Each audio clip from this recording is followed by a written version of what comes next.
Primero que nada, quiero darles la más cordial bienvenida a su curso de Historia de la Filosofía de los siglos XVII y XVIII.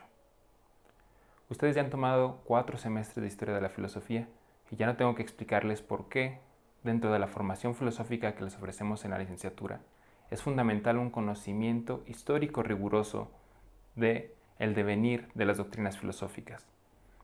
Sin embargo, nunca está de más hacer una pequeña reflexión sobre cuál es el sentido, cuál es la esencia de un estudio como el de la historia de la filosofía. Como ustedes saben, la historia de la filosofía no es nada más historiar los distintos contenidos y las distintas corrientes que se han presentado a lo largo de toda la historia de la filosofía.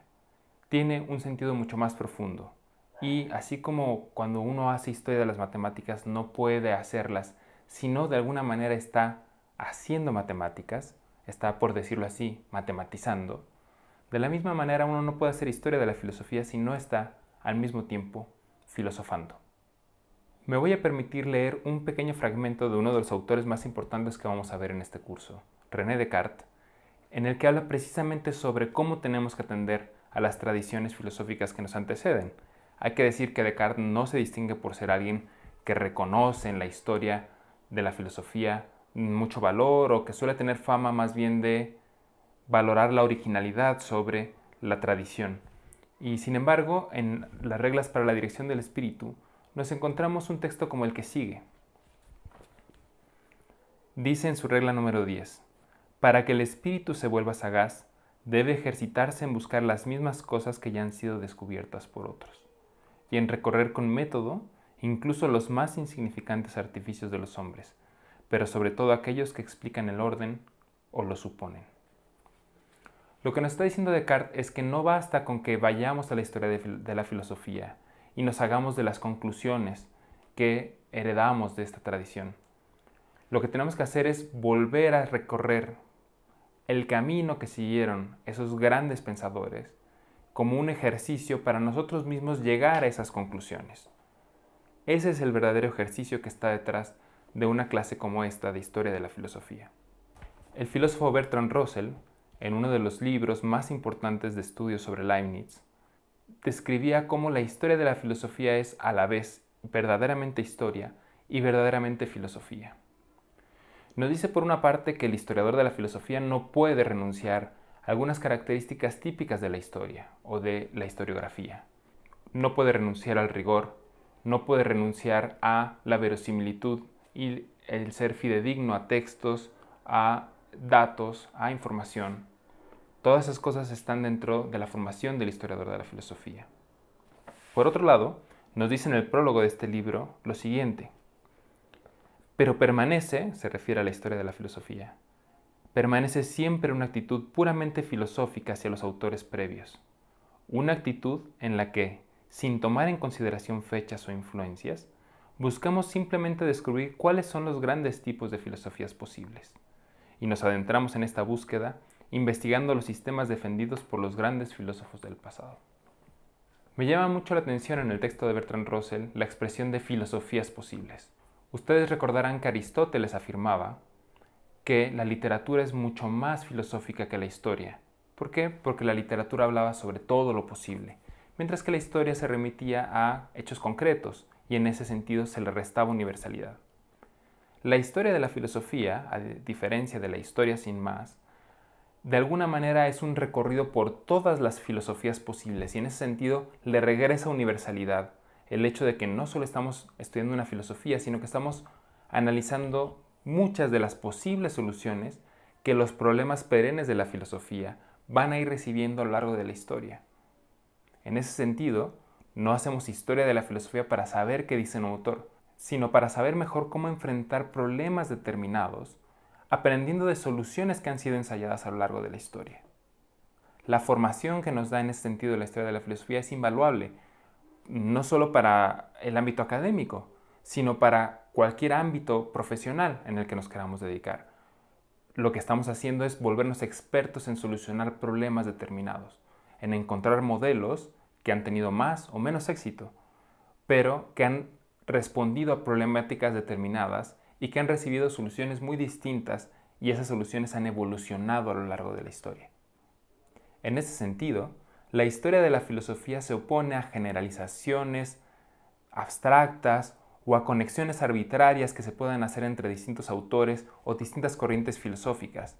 Una de las cosas más importantes que quisiera que aprendiéramos en este curso es que el historiador de la filosofía se vuelve un experto no en generar conexiones o relaciones, sino más bien en establecer distinciones. Un poco uno puede adivinar que en la historia de la filosofía, si uno no tiene el rigor suficiente, todo se puede parecer un poco. Todo puede ser una variación de los mismos temas, una variación de las mismas tesis. ¿Por qué? Porque, como he dicho, los problemas son perennes. Y sin embargo, el historiador de la filosofía lo que hace es hacer las distinciones que muestran que una solución no es exactamente la misma que la otra, y que el problema es abordado de una manera distinta en un autor o en una época que en otro autor o en otra época. Esa es la habilidad que yo quisiera que nos pudiéramos llevar a partir de este curso. Solo después de estas finas distinciones se puede ir entretejiendo una comprensión sistemática de a lo mejor una corriente filosófica o de una época filosófica. Y es en ese momento cuando pueden aparecer, ahora sí, etiquetas o generalizaciones a partir de las cuales podemos hablar, por ejemplo, de la modernidad temprana o la filosofía barroca o la filosofía renacentista. Pero si no hay ese trabajo detrás de una sutil distinción, no podemos hacer el paso a generar estos conceptos mucho más abstractos. Esto es algo muy importante y que quiero que lo tengan presente para el resto del curso.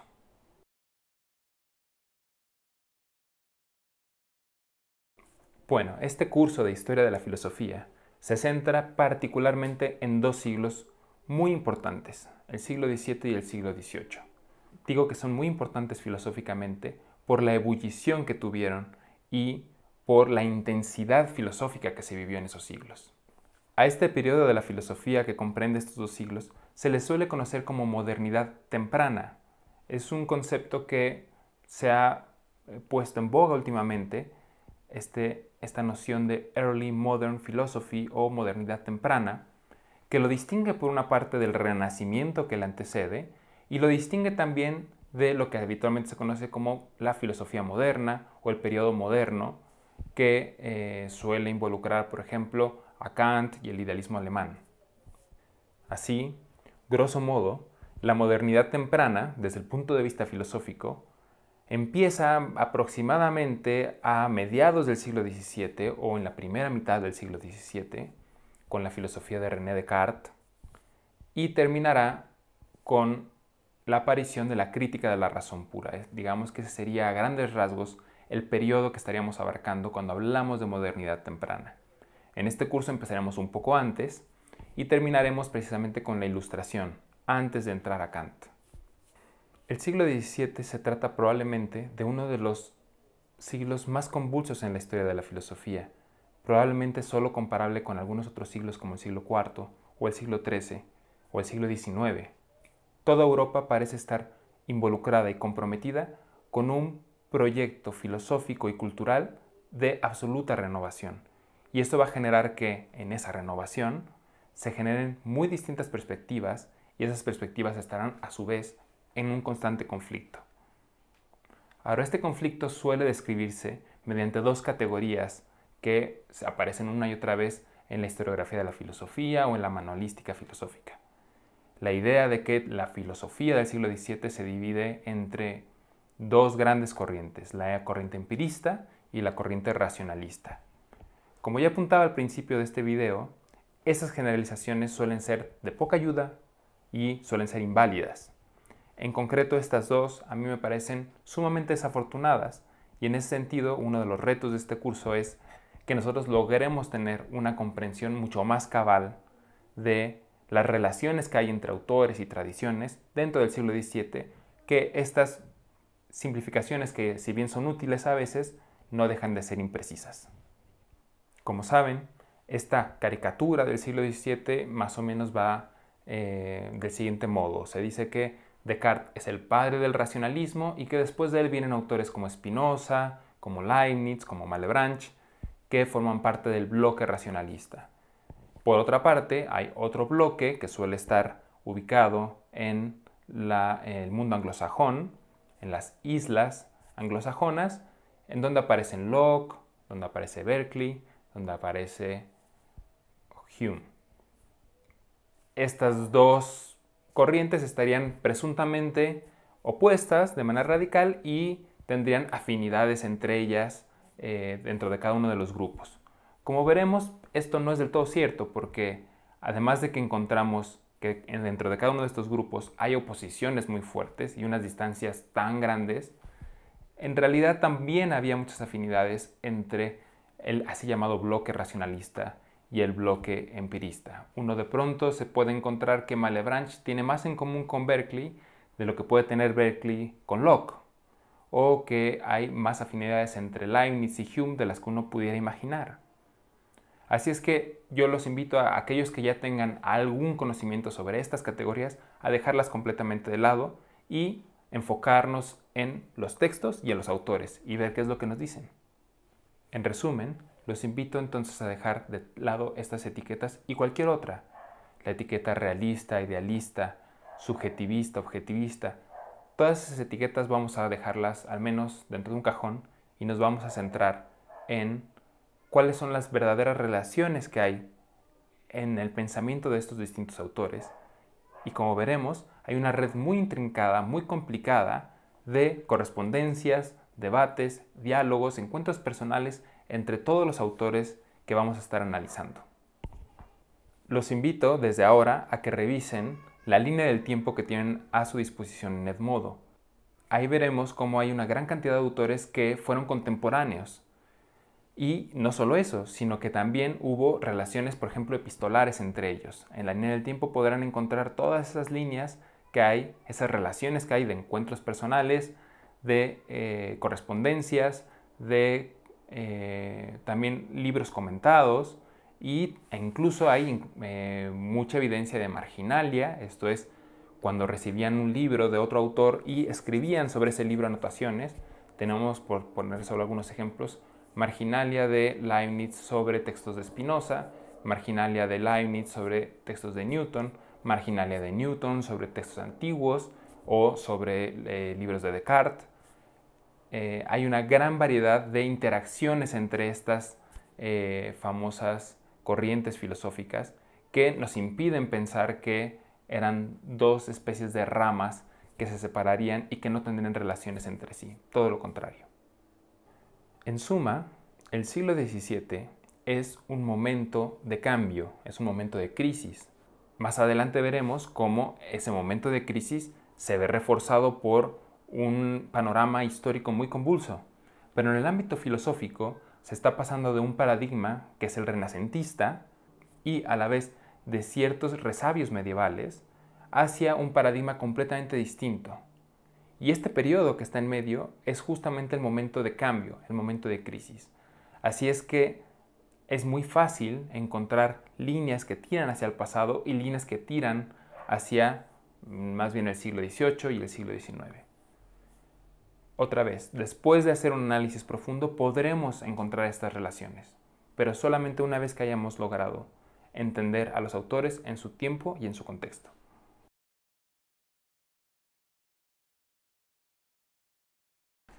Bueno, han sido muchos los intentos para definir qué es lo que distingue propiamente a la modernidad temprana o este periodo que algunos llaman modernidad temprana. Nos podemos decantar por distintas generalizaciones que son típicas de la historiografía de la filosofía. Algunos hablan del criticismo, algunos hablan del racionalismo, del subjetivismo, pero yo quisiera distinguir un rasgo que en alguna ocasión me dijo un profesor, el profesor Luis Ramos, que ha dado clases en la UP y trabaja en la Universidad Autónoma de la Ciudad de México. Y alguna vez le escuché decir lo que me parecía uno de los rasgos más distintivos propiamente de esta época histórica, y es la democratización, así en general, en abstracto. La democratización que desencadenará desde luego en la democracia, en el ámbito político, pero que en realidad estaba atado a muchas otras ideas dentro del periodo barroco. En concreto, en este curso vamos a concentrarnos mucho en el tema de la democratización del saber. El hecho de que de pronto aparece una convicción en muchos autores que desde muchas perspectivas distintas van a llegar a esta misma conclusión. Hay una democratización del saber. Hay un método que compartimos todos los humanos, que es un método racional, aunque discreparán exactamente en qué quiere decir racional, pero es un método racional, de manera que si todos seguimos este método, todos podemos llegar a las mismas conclusiones. Y como veremos, en el contexto histórico en el que se da la filosofía barroca, esto es fundamental. Vamos a ver cómo toda esta filosofía florece después de la Guerra de los 30 años. Y es una guerra que va a devastar completamente las convicciones que le daban unidad a Europa.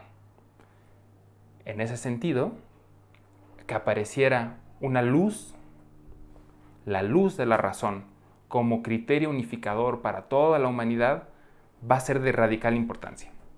Muchos han pensado que son precisamente las matemáticas la esencia de este nuevo método, pero vamos a ver que eso no es del todo cierto. Hay que meter muchos matices. Las matemáticas son importantes, pero no son el único método reconocido por estos autores. Vamos a descubrir a lo largo de este curso exactamente qué es lo que se quiere decir por método.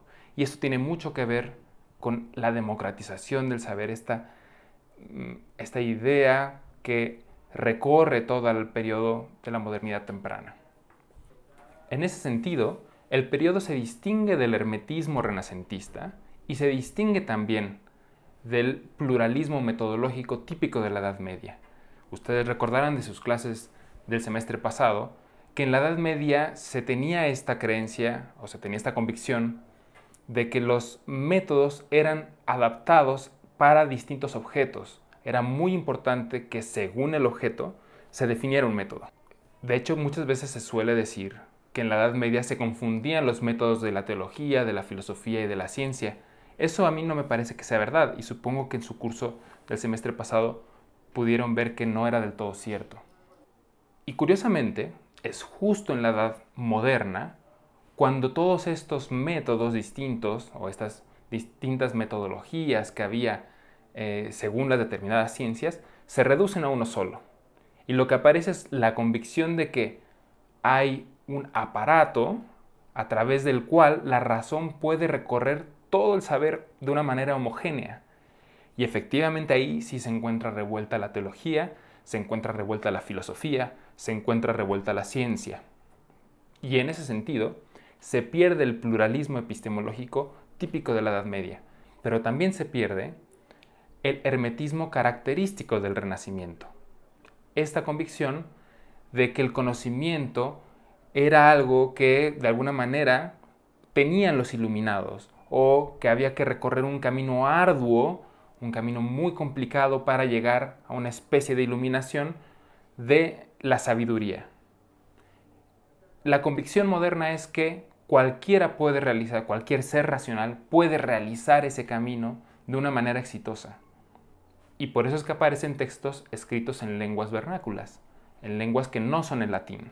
Vamos a ver los primeros textos escritos en inglés, escritos en francés, escritos incluso desde el Renacimiento algunos textos en italiano, en alemán.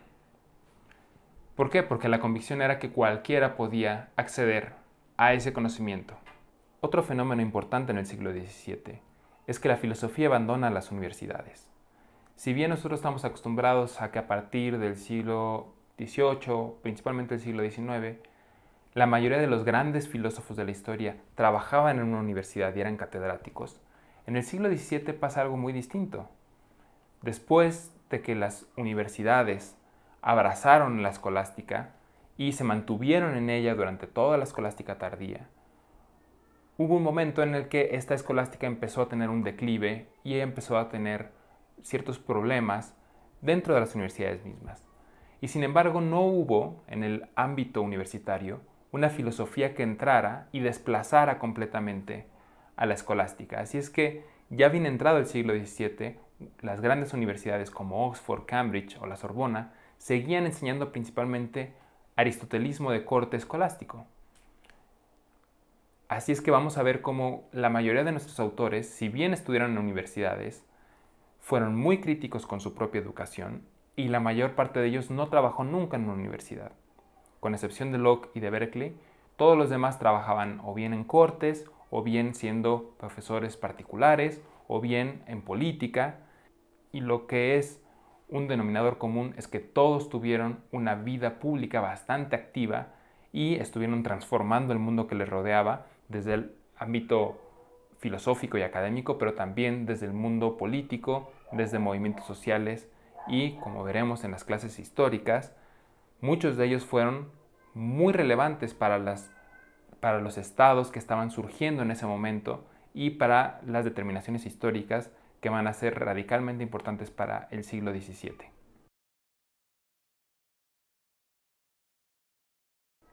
Así, nuestro curso tiene desde luego una metodología histórica. El objetivo de este curso es recorrer históricamente los sucesos filosóficos más relevantes del siglo XVII y del siglo XVIII. Para ello, será importante en primer lugar conocer el contexto histórico, el contexto cultural, el contexto artístico y el contexto social en el cual florecen estas filosofías en las que vamos a detenernos. Así, las primeras clases se enfocarán primordialmente en el contexto histórico y en el contexto cultural. Ahí vamos a descubrir la importancia del barroco, tanto como fenómeno artístico y principalmente como fenómeno cultural, para las filosofías del siglo XVII. Después el curso irá avanzando de manera primordialmente cronológica, justamente para dejar de lado etiquetas y estudiar por un lado racionalistas y por otro lado empiristas. Vamos a seguir, como pueden ver en su línea del tiempo, autores según el orden cronológico, de manera que podamos ver cuál era el contexto de cada uno de esos autores y con qué otros filósofos importantes estaba discutiendo, cuáles estaban en boga, cuáles acababan de escribir determinadas obras y podamos establecer finamente esas relaciones. Con este fin y para poder encontrar estas líneas comunes entre los autores, nos vamos a enfocar primordialmente en algunas de las temáticas más relevantes de la filosofía del siglo XVII. En el ámbito metafísico estudiaremos la existencia y la naturaleza de Dios, la teoría de la sustancia, el problema mente-cuerpo, la identidad del yo, y es importante decir que vamos a dejar por lo pronto de lado la mayor parte de la teoría política de estos autores. ¿Por qué? Porque, dado que es tan importante para el siglo XVII la teoría política de algunos de los filósofos que vamos a ver, es importante que lo vean en la materia de filosofía política con mayor detenimiento y con mayor concentración. De manera que la teoría política quedará primordialmente hecha de lado y nos concentraremos en temas de metafísica, filosofía de la naturaleza y epistemología. Finalmente, es importante saber que el curso tiene unas líneas hermenéuticas, es decir, algunas ideas con las cuales nosotros vamos a ir interpretando, unas directrices con las que vamos a ir leyendo a cada uno de estos autores. Por el momento no es importante que las comprendan, sino que las tengan solamente presentes. Conforme vayamos viendo a los autores, ustedes van a ir empezando a reconocer estas líneas hermenéuticas, de manera que este curso, aunque es un curso histórico, tiene una tesis. Las dos líneas hermenéuticas de las que hablo es, por un lado, la democratización del saber, de la cual ya hablé, esta idea de que hay un método y que este método puede guiar a todos los hombres. Y por otro lado, la otra guía hermenéutica es la expresión barroca. Como dije, esto no voy a abundar en ello porque no hemos visto todavía qué significa la cultura barroca y las implicaciones que va a tener para la filosofía. Pero a grandes rasgos solamente quiero que sepan que la tesis de este curso es que hay algunos autores que no deben leerse, como suele hacerse, como unos preilustrados o como unos protomodernos, sino que tienen características que son típicas del siglo XVII y que a mí me gusta denominar como filosofía barroca. La tesis de este curso es que si entendemos a los autores como filósofos del barroco, hacemos una lectura mucho más justa, mucho más precisa y además, como se verá, mucho más valiosa de ellos. Así es que estas dos líneas hermenéuticas, la democratización del saber y la expresión barroca, van a ser las directrices que nos van a ayudar a leer mejor a cada uno de los autores. O mejor desde mi punto de vista, esa es una tesis personal que yo pretendo demostrar a lo largo del curso. Y como veremos, esto los va a distanciar, los va a diferenciar de la filosofía ilustrada, que es la que aparece primordialmente en el siglo XVIII. Si yo logro establecer esta distinción, me parece que el curso ha cumplido con su tesis fundamental. Así es que hay que tenerlo muy presente y vamos a irla desarrollando poco a poco. Bueno, así que esto ha sido todo para la introducción. Espero que les entusiasme tanto como a mí llevar este curso. Los invito a que revisen los materiales que ya tienen en Edmodo, que revisen la línea del tiempo y la lista de lecturas para que se vayan familiarizando con los autores que vamos a ir revisando. Me da mucho gusto recibirlos como alumnos en este quinto semestre, en este primer paso de la segunda mitad de su carrera, y es un gran gusto para mí tenerlos como alumnos y espero que el curso sea de su mayor provecho y su mayor agrado. Les mando un saludo y nos vemos para el siguiente video.